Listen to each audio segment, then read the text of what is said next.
Hello guys, இன்னைக்கு வந்து சூப்பரான ஒரு டே. சூப்பராக மிஸ்ட் கவர் பண்ணியிருந்துச்சு. எங்கள் வீட்டிலேருந்து பார்த்தா என் கிச்சன்லேருந்து பார்க்கும்போது அழகாக ஒரு வியூ தெரியும். அங்கே ஒரு சர்ச் இருக்குது, அதை வந்து ஃபுல்லாக மிஸ்ட் கவர் பண்ணியிருந்துச்சு. -1 டிகிரி இன்னைக்கு வந்து எடுத்தோடனே நான் சாம்பாருக்கு தேவையானது தான் ரெடி பண்ணி வச்சுட்டேன். மார்னிங் எந்திரிச்சோடனே பிகாஸ் வந்து ஆதிஷை தூங்க வச்சுட்டு அவன் மார்னிங் 6 o'clock எந்திரிச்சோன்னா டைப்பர் சேஞ்ச் பண்ணிவிட்டு மறுபடியும் ஒரு தூக்கம் போட்டுருவான். அதுக்குள்ளே வந்து சாம்பாரை ரெடி பண்ணிவிடுவோன்னு பார்த்தேன். ஸோ ஃபர்ஸ்ட் எந்திரிச்சோடனே ஒரு 1/2 லிட்டர் இந்த கிளாஸில் 2 கிளாஸ் தண்ணி குடிச்சிடுவேன்.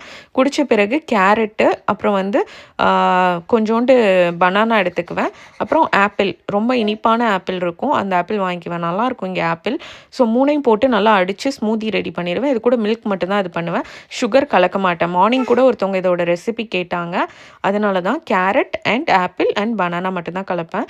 இதுக்கப்புறம் வந்து பருப்பு கொஞ்சம் சைடில் வேக வச்சுட்டேன் குக்கரில். அண்ட் தென் வந்து ஒரு பாத்திரத்தில் வந்து ஆயில் விட்டுட்டு கடுகு, சீரகம் கொஞ்சோண்டு போட்டுட்டு சின்ன வெங்காயம், பெரிய வெங்காயம், பூண்டு எல்லாமே போட்டு நல்லா வதக்கிக்கணும். இந்த சாம்பார் ரொம்ப நல்லாயிருக்கும். அதுக்கப்புறம் வந்து ஒரே ஒரு ஸ்பூன் வந்து உப்பு. நான் உப்பு ரொம்ப சட்டிலாக தான் சமைப்போம். உப்பு அதிகம் இருக்கக்கூடாது, காரம் அதிகம் இருக்கக்கூடாது எங்கள் வீட்டில். ஸோ அதனால் வந்து அளவாக போட்டுட்டு ஒரே ஒரு ஸ்பூன் சாம்பார் பொடி, சக்தி சாம்பார் பொடி போட்டுட்டு கொஞ்சோண்டு மஞ்சத்தூள் போட்டுட்டு கொஞ்சம் புளி பேஸ்ட்டு ஊற்றிட்டேன். அதுக்கப்புறம் எல்லாத்தையும் போட்டு நல்லா கொதிக்க விட்டுட்டேன், காய்கறி கட் பண்ணி வச்சிருந்த காய்கறி எல்லாமே. அப்புறம் கொஞ்சோண்டு உருளைக்கிழங்கு வறுவல். இதுக்கு வந்து எனக்கு வறுவல் இருந்தால் பிடிக்குங்கிறதுனால கல்யாண ஸ்டைல் உருளைக்கிழங்கு வறுவல். இன்றைக்கி ஃப்ரைடேங்கிறதுனால கடுகு, உளுத்தம்பருப்பு, உடச்ச உளுத்தம்பருப்பு தான் போடுவேன், முழு உளுத்தம்பருப்பு பிடிக்காது. அதுக்கப்புறம் வரமிளகா, வேக வச்ச உருளைக்கிழங்கு எல்லாத்தையும் போட்டு நல்லா ஃப்ரை பண்ணிக்கணும்.